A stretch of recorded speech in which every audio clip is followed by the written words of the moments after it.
السلام عليكم ورحمة الله وبركاته. إن الحمد لله نحمده ونستعينه ونستغفره ونعوذ بالله من شرور أنفسنا ومن سيئات أعمالنا. من يهده الله فلا مضل له ومن يضلل فلا هادي له. أشهد أن لا إله إلا الله وحده لا شريك له وأشهد أن محمدا عبده ورسوله. Terakhir tentang manusia yang sangat wajib untuk kita perlakukan secara lembut, sopan, santun. Tidak boleh ada cacian, makian. Tentu semua orang kita perlakukan seperti itu. Lembut, sopan, santun, jangan ada cacian, makian dan seterusnya. Nah, yang paling berhak siapa? Wa aulan nasi bitalattufi fil inkari hum al-umara. Dalam hal apa ini? Dalam hal amar ma'ruf nahi munkar. Dalam hal amar ma'ruf nahi munkar, kita beramar ma'ruf nahi munkar kepada teman harus lembut, kepada tetangga harus lembut, kepada murid, kepada anak, kepada orang tua harus lembut. Nah, yang paling lembut adalah terhadap umara, pemimpin. Ya. Seburuk apapun dia, sejengkel apapun kita. Mungkin antum masih ingat Hajjaj bin Yusuf, Ubaidillah bin Ziyad. Sepakat para ulama kaum muslimin bahwa dua orang ini bengis, kejam, tidak punya belas kasihan. Cucu Abu Bakar digantung di dekat Ka'bah. Ya. Abdullah bin Zubair ini nikah dengan Asma, putri Abu Bakar.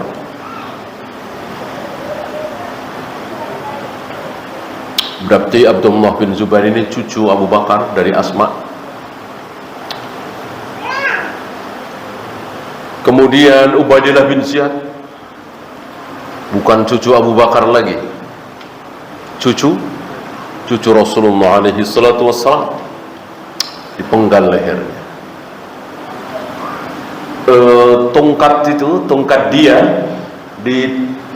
diketuk-ketukan ke giginya, gigi dari Husain. Abu Ayyub Al-Ansari yang ada di situ, yang tua, sangat tua, dengan begitu beraninya, yang lain gak ada yang berani, dia berani angkat tongkat itu. Demi Allah, aku sering melihat bibir Nabi ada di situ, mencium Husain, mencium cucunya. Tidak pantas. Ya. Dengan keberanian ini, padahal sekali pukul barangkali jatuh, ya. Dengan keberanian ini Ubaidillah bin Ziyad berhenti mengetuk-ngetukkan.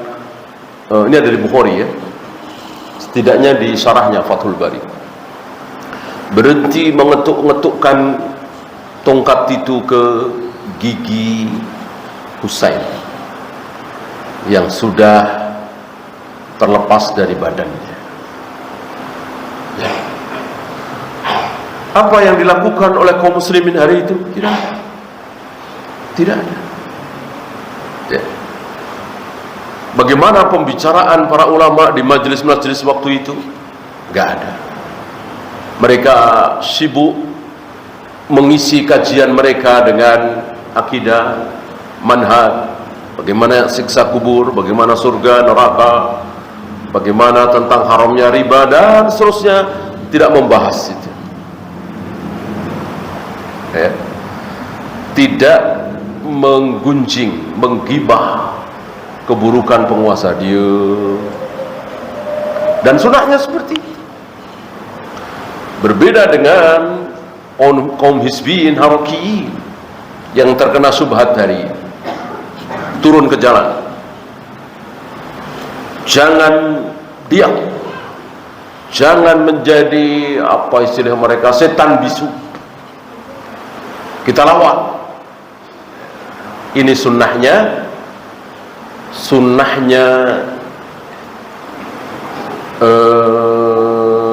orang-orang kafir yang sukseskan apa itu di Eropa, revolusi Prancis. Nah, kaum muslimin mau ikut-ikutan padahal dilarang.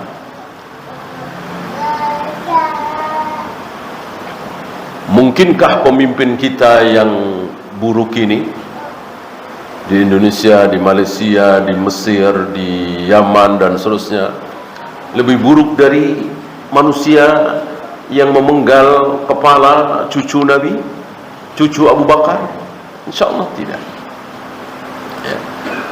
Kalau terhadap pemimpin yang begitu sadis, bengis, mereka diam, bagaimana hari ini? Wajib bagi kita bersabar. Dan atas kesabaran para sahabat dan tabi'in, dipimpin oleh pemimpin yang zalim, bengis, kejam seperti Hajjaj bin Yusuf, Ubaidillah bin Ziyad, maka Allah berikan hadiah besar. Allah berikan hadiah yang luar biasa kepada kaum muslimin hari itu. Yang sabar diuji oleh Allah dengan kebengisan, kebejatan, keburukan seorang pemimpin. Ini rupanya terbalik dengan kaum muslimin hari ini.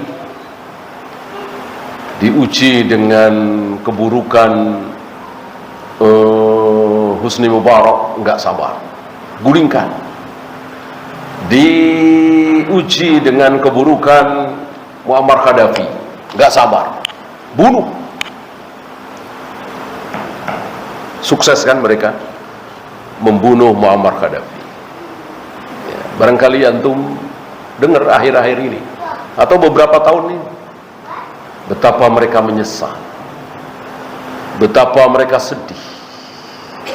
Mereka teringat bagaimana kebaikan-kebaikan yang ada di zaman Muammar Gaddafi yang sekarang tidak ada.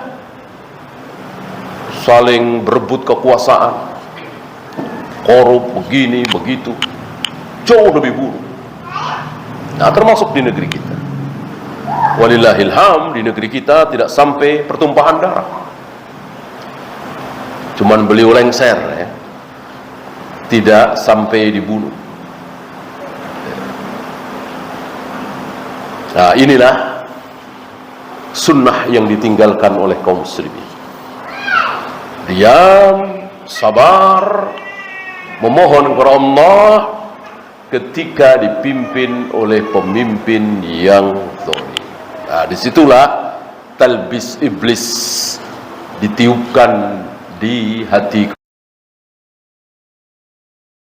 Mau diam saja pemimpin kita seperti ini, ya, nggak bergerak, nggak berusaha. Jihad kita. Kalau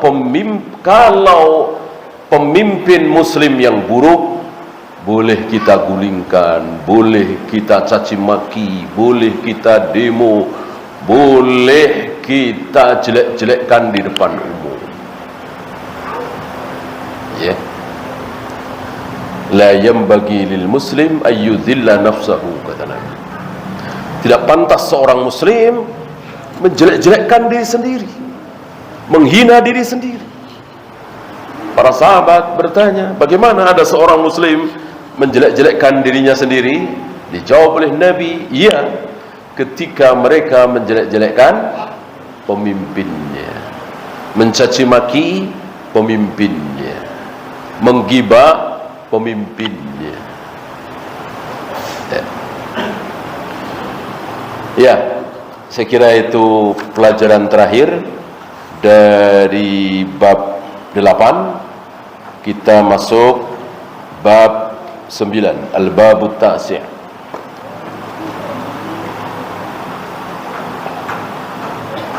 Kalau kemarin tipuan iblis terhadap para ahli ibadah, ya, sekarang terhadap orang zuhud yang sama juga ahli ibadah. Fi dzikri talbisi iblis ala zuhad wal ubbad, dalam bentuk jamak ini. Mufradnya zahid, abid, jamaknya zuhad, ubbad. Di sini beliau akan menjelaskan kepada kita bagaimana orang-orang yang zuhud itu ditipu oleh iblis, dan akhirnya zuhudnya tidak benar. Zuhud tentu benar, ya. Dengan tipuan iblis akhirnya zuhudnya menjadi tidak benar. Ya seperti jihad. Hukum asal jihad ya luar biasa kemuliaannya, tapi dengan tipuan iblis akhirnya jihad yang luar biasa itu menjadi dosa, menjadi neraka. Jihad tanpa pemimpin misalnya.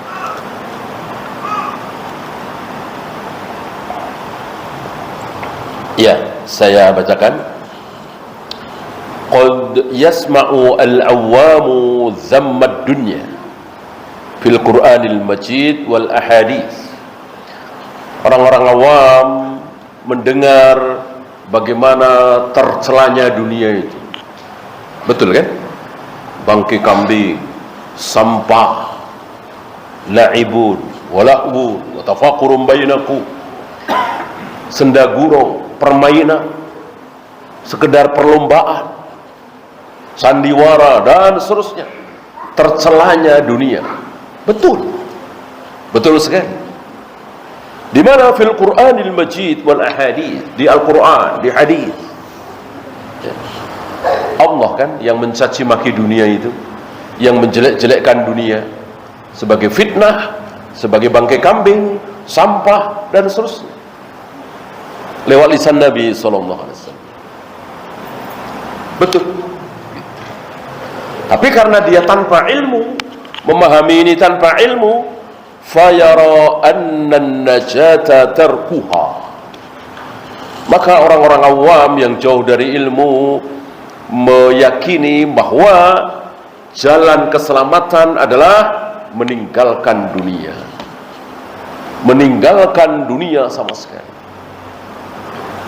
Mereka lupa ada orang zuhud, ada orang soleh, dijamin surga, dijamin ampun, tapi kekayaannya luar biasa. Padahal jelas zuhud, nggak mungkin nggak zuhud. Dijamin surga, dijamin ampun, siapa? Tapi kekayaannya luar biasa. Mereka lupa. Disinilah perlunya beragama itu, memahami Al-Quran dan Sunnah itu pakai contoh. Ini pentingnya contoh. Banyak dari saudara-saudara kita itu nggak ngelihat contoh, nggak ngelihat Nabi Sulaiman, nggak ngelihat Nabi Daud, nggak ngelihat Nabi Yusuf, nggak ngelihat Abu Bakar, nggak ngelihat Utsman yang kaya raya luar biasa. Begitu membaca sabda Nabi, dunia itu bangkai kambing, sampah, la'ibun walahun, persesuman sekedar senda gurau, dan langsung disimpulkan bahwa kita harus miskin. Seorang muslim harus enggak melihat contoh. Apa iya dia lebih mulia dari Abu Bakar? Abu Bakar kekayaannya luar biasa, sangat luar biasa. Bilal yang sedang disiksa, yang mau dijual dengan harga yang begitu mahal, langsung dibayar. Kaya raya beliau.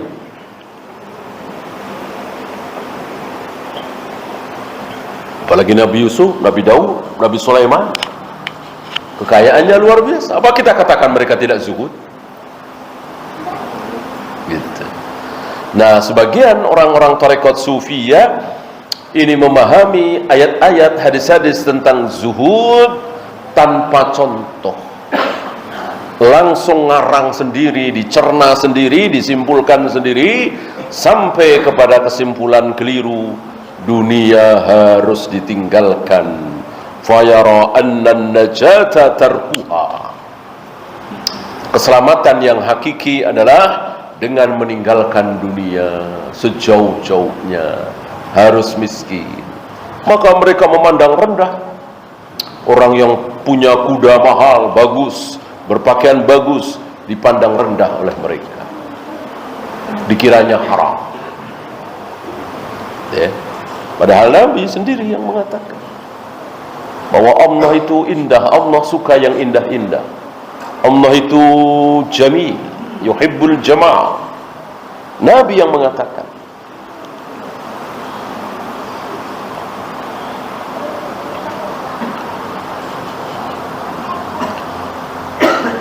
Wala yadri mad dunya al-madmumah.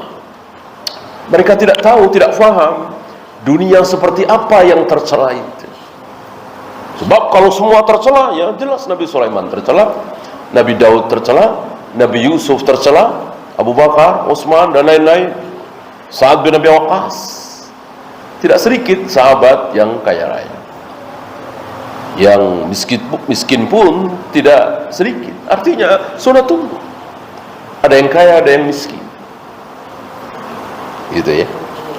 Yang kaya tentu tidak boleh sama amalnya dengan yang miskin, nggak boleh sama. Ada orang kaya raya luar biasa, jutawan, mungkin miliarder, sama dengan orang miskin, sama-sama muslim ya.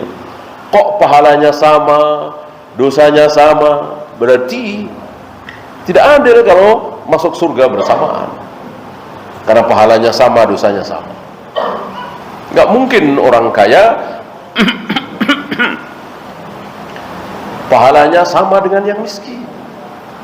Ya mestinya lebih, kan bisa sedekah, bisa bangun masjid, bisa bangun pesantren, bisa umrah sebulan sekali barangkali, bisa haji setahun sekali, bisa menyantuni ribuan fakir miskin. Yang miskin kan tidak bisa, nggak boleh sama. Oleh karena itu adil bagi Allah untuk memasukkan yang miskin duluan ke dalam surga, baru kemudian yang kaya, ketika amalnya sama, pahalanya sama. Kalau bareng, ya justru Allah tidak adil, ya kan? Berarti sedekahnya sama dong, atau sama-sama nggak sedekah dong, kan tercela sekali. Uangnya miliaran, tahu ada tetangga kesulitan, dikejar ke misalnya, atau sakit, tidak bisa membayar biaya rumah sakit, sementara uang dia miliaran, dia diam saja, bahkan terancam tidak akan masuk surga. Siapa? Orang yang tidur kekenyangan, sementara dia tahu ada tetangganya tidak bisa tidur karena kelaparan, terancam tidak akan masuk surga. Ya.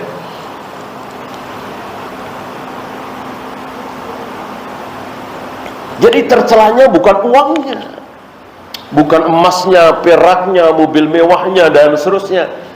Yang tercela adalah bakhilnya, tidak peduli, tidak mau menolong saudaranya. Itu yang tercela. Bukan ketika dia punya emas berkilo-kilo otomatis dia tercela, tidak.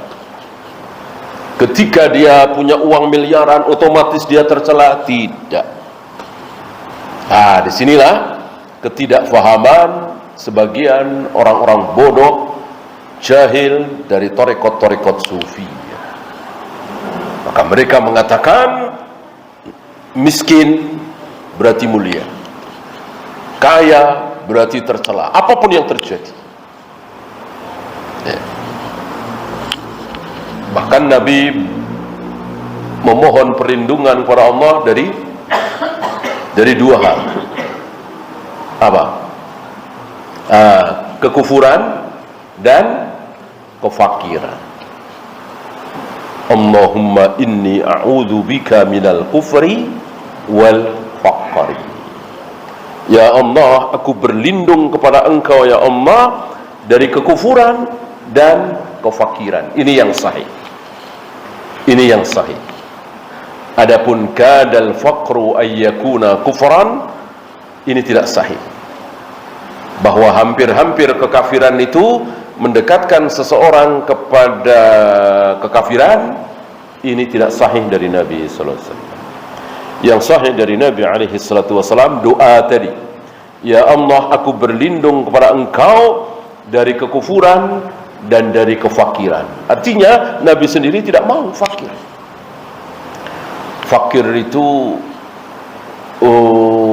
hidup dalam keadaan tidak punya apa-apa, terlunta-lunta, tidak bisa makan, tidak bisa minum. Nabi berlindung. Walaupun tentu beliau pernah kelaparan, tapi pernah ya. Bukan sepanjang hidupnya dalam keadaan fakir.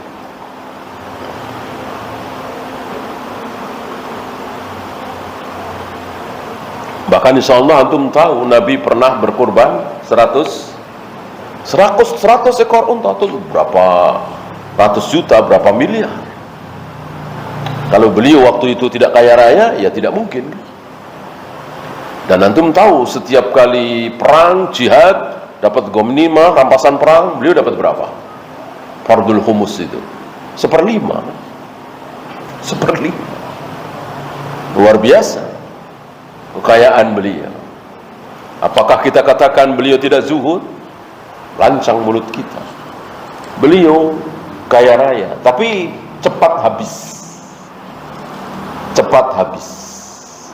Untuk sedekah, untuk di jalan Allah. Bahkan beliau bersumpah, seandainya aku punya emas sebesar gunung Uhud, pasti akan habis dalam 3 hari. Akan habis dalam 3 hari. Maksudnya diapakan? Jadi sedekah kan, cepat sedekah kan. Kecuali aku sisakan untuk membayar hutang. Ini menunjukkan bahwa beliau pernah berhutang.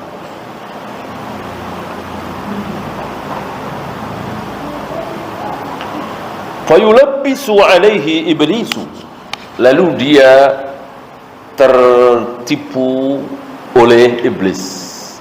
Iblis menipu dia, bi annaka la tanju fil akhirati, bahwa engkau tidak akan selamat di akhirat. Kata iblis. Namanya juga tipuan. Namanya juga tipuan. Tentu diawali dengan kalimat-kalimat bagus. Ya, jangan lupa sholat, jangan lupa sembah Allah, jangan lupa jauhi maksiat. Itu ucapan siapa awalnya? Ucapan Dajjal. Ucapan Dajjal. Nah, Dajjal menipu. Untuk menipu bagaimana? Langsung. Ya. Kalau setan mengatakan ayo berzina, ayo minum khamar, ayo berjudi, tidak menipu itu. Tidak menipu itu. Ya. Maka orang-orang saleh tidak akan diajak seperti itu oleh setan, oleh iblis. Ya, tapi pelan, namanya juga menipu.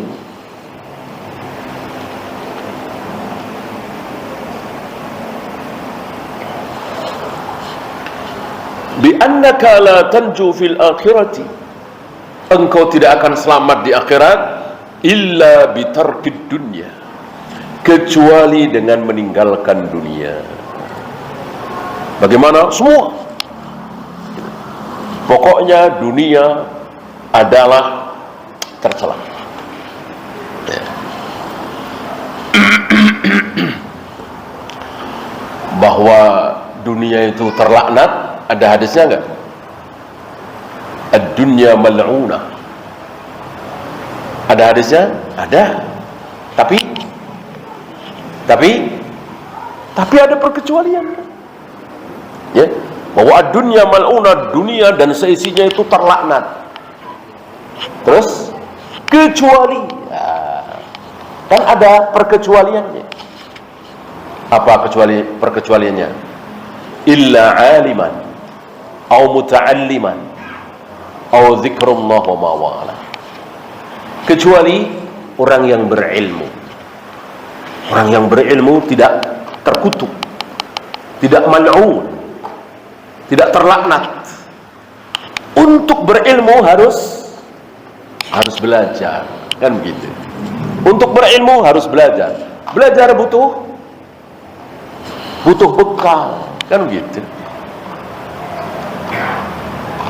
Karena hari itu sudah menjadi kebiasaan para ulama atau calon-calon para ulama ketika mereka umur belasan, remaja, ya, dari Mekah ke Madinah, dari Mekah ke Syam, dari Syam ke Mesir, dari Mesir ke Baghdad. Itu hal yang biasa. Oleh karena itu, kalau ada seorang ulama lahir di Mesir misalnya, sampai dia dewasa, sampai dia mati di Mesir terus, itu ada catatan. Kenapa? Ya, karena ulama kesana kemari dan itu butuh bekal dan tidak sedikit. Tidak sedikit, sama sekarang. Ya, untuk mesantren, untuk ini kan butuh bekal dan tidak sedikit.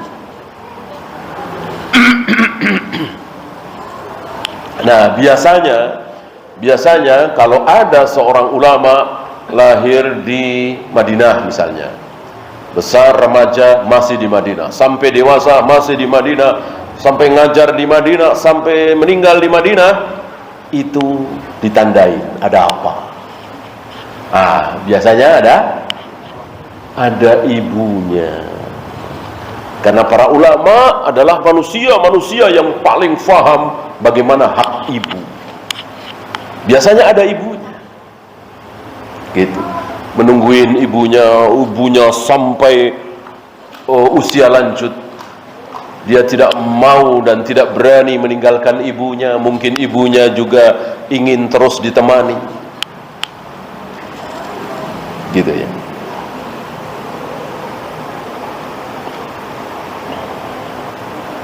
Para ulama luar biasa. Mengamalkan ilmu, taat kepada ibunya luar biasa. Kata ibunya, jangan nak, jangan. Ya. Bukan apa kata istrinya. Kalau kita mungkin apa kata istrinya. Ya. Jangan bang. Oh ya deh. Jangan malam-malam bang ya.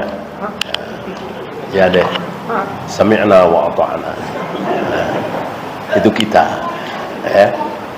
Para ulama, ibu nomor satu. Luar biasa. Sangat luar biasa, yang paling ditakuti, bukan istri. Ya. Nah, istri kan tidak berhak melarang-larang suami. Ya. Jangan dibiasakan. Mana-mana pamit, minta izin, ya. Apalagi cium tangan. Ya. Nah, itu bukan kebiasaan yang baik. Hak suami mau kemana-kemana. Nah, istri yang kemana-mana pamit, istri harus pamit. Yang harus pamit, yang harus minta izin adalah ibu nomor satu. Nah, untuk kesana kemari kan butuh biaya, butuh dana. Bagaimana dikatakan namanya uang, emas, perak semuanya tercela, dinar, dirham, gimana? Orang butuh untuk mencari ilmu, aliman, muta'alliman, zikrullah wa mawala. Bangun masjid termasuk zikrullah wa mawala. Bangun pesantren, menyantuni fakir miskin. Apa itu bukan sebuah keutamaan? Harus dengan uang kan? Nah, ini bodohnya sebagian torekot sufi ya.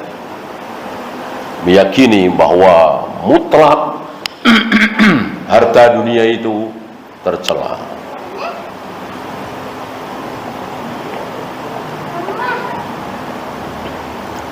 Fayakhruju ala wajhihi ila al-jibar. Maka sebagian mereka ke gunung-gunung Jibal. Ngapain?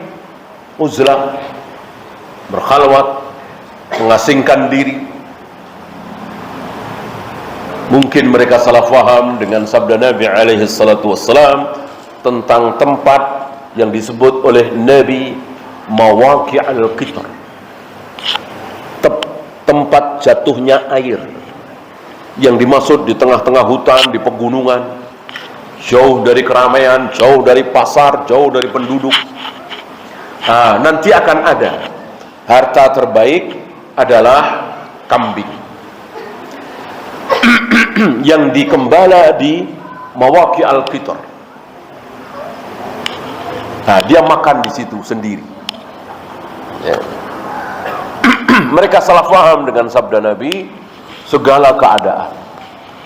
Padahal yang dimaksud oleh sabda Nabi ini adalah di saat manusia pada rusak, bid'ah merajalela, syirik merajalela, kekufuran di mana-mana, sunnah hampir-hampir mati, di mana dia orang lemah. Kalau dia bercampur dengan kebanyakan manusia, besar kemungkinan atau hampir dipastikan ikut-ikutan kufur, ikut-ikutan natalan, ikut-ikutan berbuat bid'ah, ikut-ikutan berbuat syirik. Itu yang dimaksud oleh Nabi sallallahu alaihi wasallam. Daripada ikut-ikutan kufur, syirik, bid'ah, sulit untuk menghindari karena dia lemah, sementara di sekelilingnya kuat mayoritas. Yang terbaik adalah uzlah, menyelamatkan agamanya, mengamalkan sunnah, mengamalkan tauhid di puncak gunung, di hutan-hutan. Sudahkah terjadi hari ini, terutama di negeri kita? Insya Allah belum. Insya Allah belum. Masih banyak orang-orang yang mengajarkan sunnah, yang mengamalkan sunnah. Kita bisa mengamalkan sunnah bersama saudara-saudara kita. Kita bisa bertauhid bersama saudara-saudara kita. Insya Allah belum. Kalau toh di sini penuh dengan bid'ah, penuh dengan syirik, kekufuran, bisa pindah sebelah sana, bisa pindah sebelah sini. Ya taruhlah dia sekelilingnya kufur, syirik di Cina misalnya, bisa pindah ke Yaman, ke Mesir, ke Saudi, gitu kan? Maksudnya seperti itu. Nah, nanti akan datang satu masa di muka bumi sudah tidak ada. Maka satu-satunya cara menyendiri, beruzlah.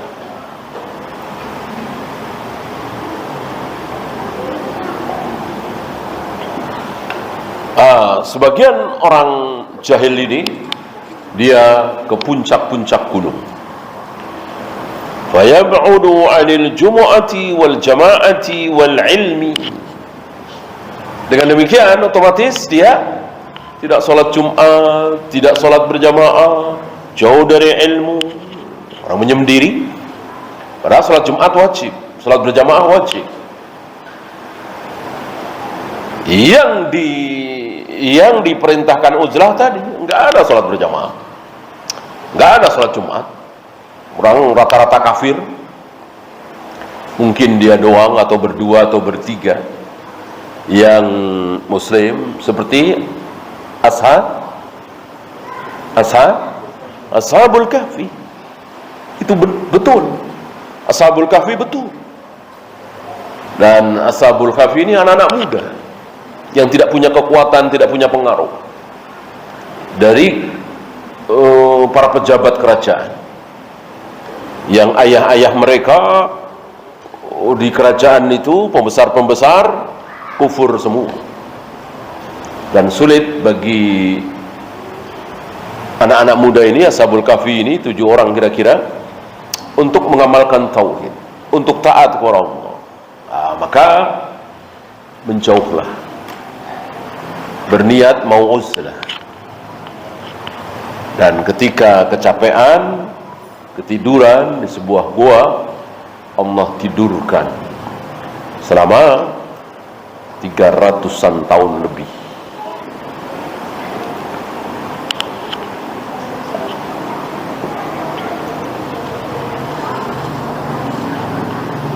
Wa yukhayyalu ilaihi anna hadha huwa az-zuhdu al-haqiqi. Dikhayalkan, dibisikkan oleh iblis bahwa inilah zuhud yang sebenarnya. Yang benar-benar zuhud itu seperti ini nih, menyendiri di tengah hutan, di pegunungan, dengan tidak sholat berjamaah, tidak sholat Jumat, jauh dari ilmu, tidak menambah ilmu, kan? Inilah zuhud yang sebenarnya.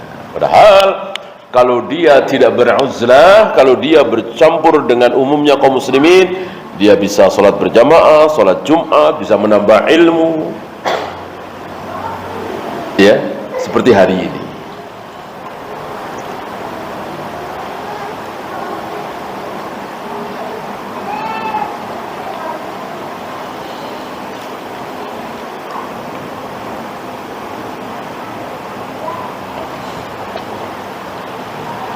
Warubbama kanat lahu ailatun. Ada kalanya dia punya keluarga, punya anak istri. Tanggung jawab siapa nafkahnya? Tentu dia, sebagai suami, sebagai ayah, sebagai kepala keluarga. Fadu'at, maka keluarganya kelaparan, tersia-siakan, padahal tanggung jawab dia, ya. Ketika kita sudah berani menikah dengan seorang wanita, kemudian punya anak, maka tanggung jawab nafkahnya adalah kita, bukan siapa-siapa, kita sebagai suami. Awalidatun, atau ibu,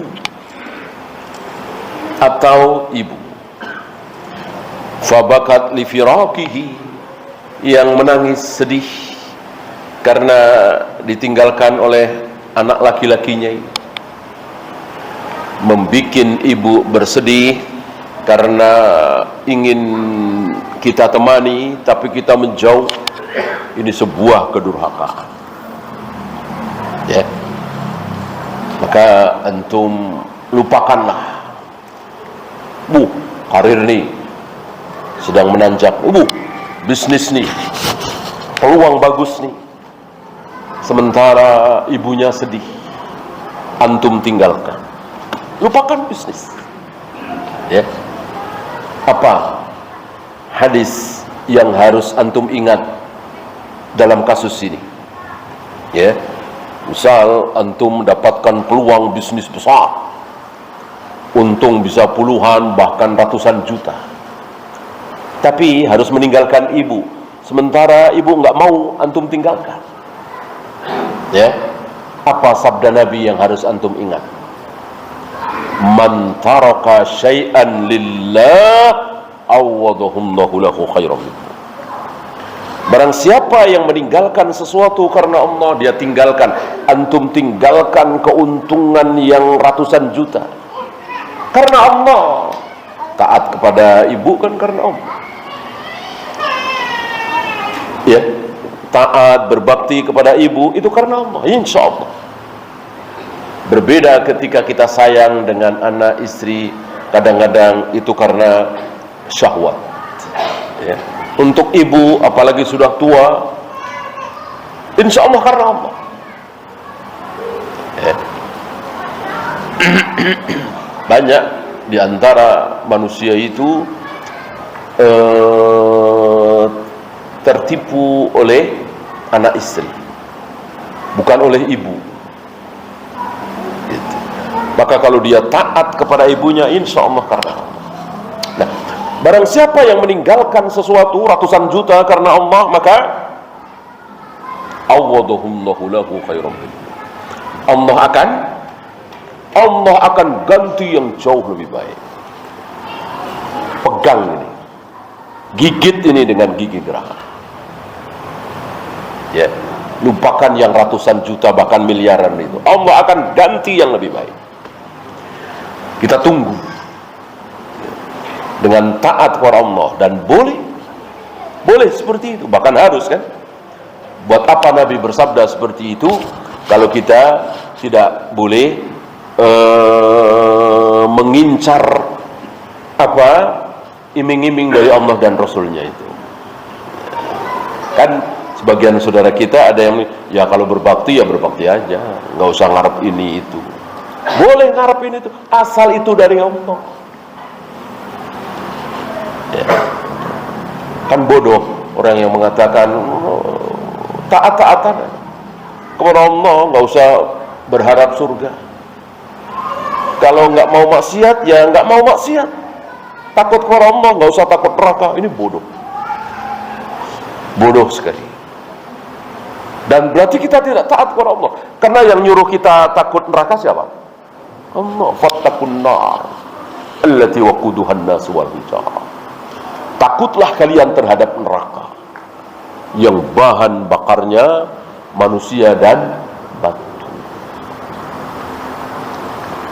Maka tidak takut neraka. Oh, saya nggak takut neraka, saya cuma takut kepada Allah. Ini sombong. Antum tahu manusia yang paling takut neraka siapa? Nabi alaihi salatu wassalam. Ketakutan beliau. Manusia yang paling pingin masuk surga siapa? Nabi alaihi salatu wassalam.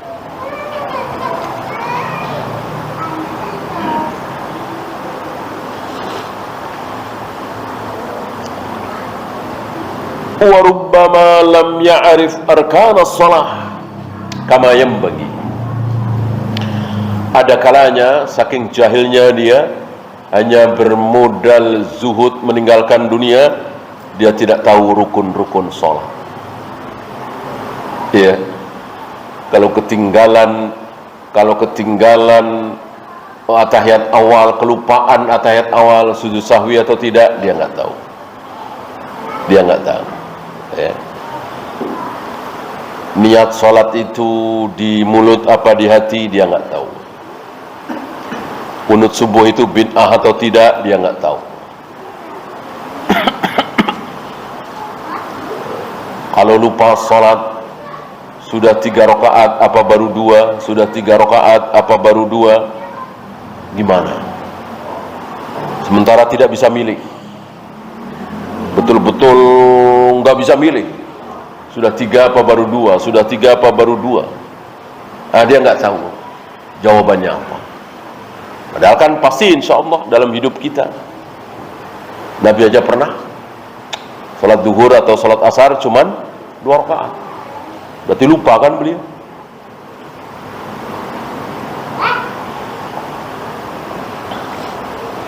Dia nggak tahu. Cuman bermodalkan zuhud, tinggalkan harta dunia.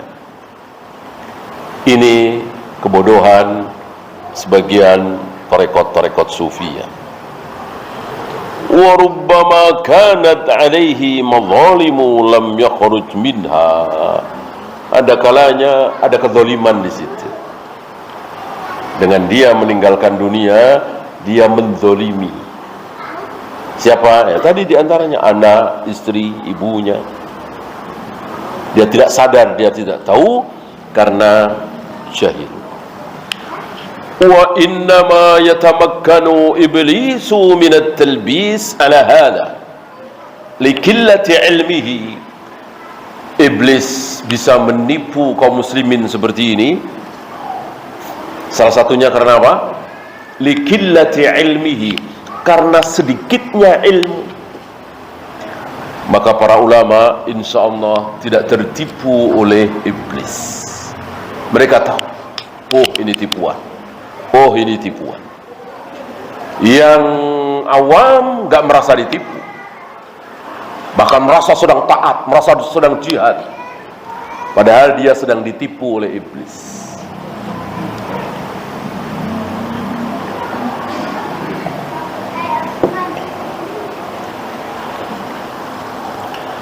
Wa min jahlihi ridahu an nafsihi bima ya'lam Di antara tanda kejahilannya, dia ridho. Dia ridho tentang dirinya apa yang dia tidak tahu itu. Maka jangan kita ridho dengan kebodohan. Saya nggak ridho, saya nggak rela kalau saya nggak tahu ini. Nah, gitu. Banyak dari kita rela, nggak tahu, nggak merasa rugi, nggak merasa salah. Ya udah nggak tahu aja. Ya. Mesti antum jangan ridho menjadi orang jahil tidak tahu. Ya.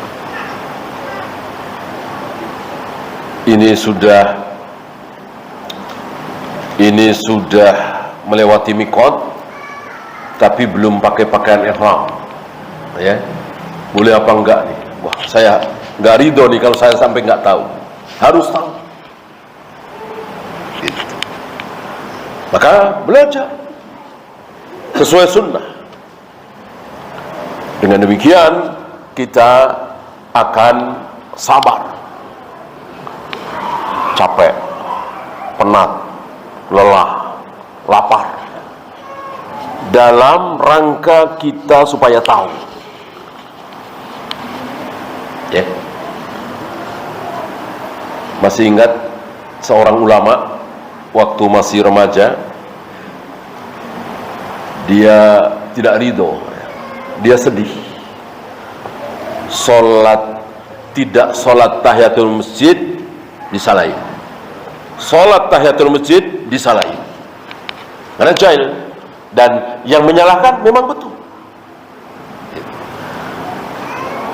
Awalnya ini mungkin waktu masih remaja ya, masuk masjid langsung duduk, tidak sholat tahiyatul masjid, ditegur, salah itu. Kalau masuk masjid sholat tahiyatul masjid, sholat. Alail waktu dia sholat tahiyatul masjid. Habis sholat tahiyatul masjid, dia sholat qobliyah. Qobliyah zuhur kalau tidak salah ya. Nah, ditegur.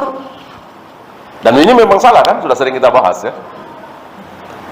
Bahwa ketika kita masuk masjid langsung sholat qobliyah subuh misalnya, qobliyah zuhur misalnya, sholat duha misalnya, dan seterusnya, perlukah sholat tahiyatul masjid? Perlu apa tidak? Tidak perlu. Ditegur. Nah, dia dalam hati, yaitu tadi tidak ridho. Ya. Kemarin saya tidak sholat tahiyatul masjid, salah. Sekarang sholat tahiyatul masjid, salah. Memacu dia untuk belajar, membikin dia bersemangat untuk belajar. Walillahilham. Akhirnya jadi ulama. Dia ceritakan sendiri ini. Setelah berapa puluh tahun kemudian, setelah dia hafal Al-Quran, hafal ribuan hadis, memahami kaidah fikih, usul fikih, dia ceritakan waktu dia masih jahil.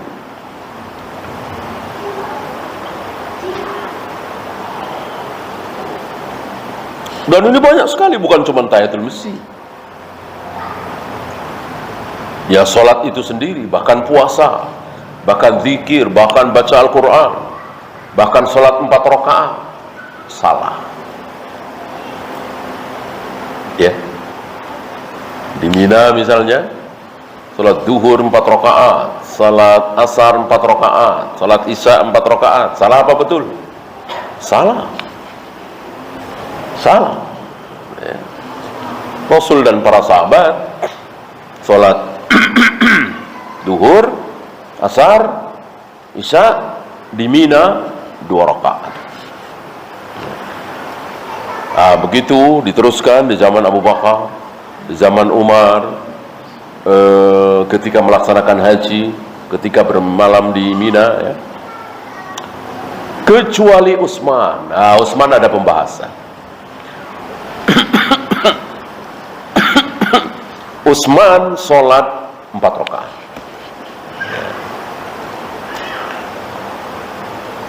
Diingkari oleh sebagian sahabat. Tapi Utsman punya alasan. Apa? Karena ada keluarga di situ. Artinya bukan safar. Jadi sholat di Mina yang 4 jadi 2 itu bukan karena Minanya, tapi karena safarnya. Artinya walaupun bukan Mina, tapi Mesir, tapi Yaman, tapi Surabaya, Bandung, kalau memang safar, ya 2 rakaat. Sebaliknya ada orang yang rumahnya di Mina misalnya, mungkin ada memang dia tinggal di situ, petugas atau apa bertahun-tahun, ya tentu tetap 4 rakaat.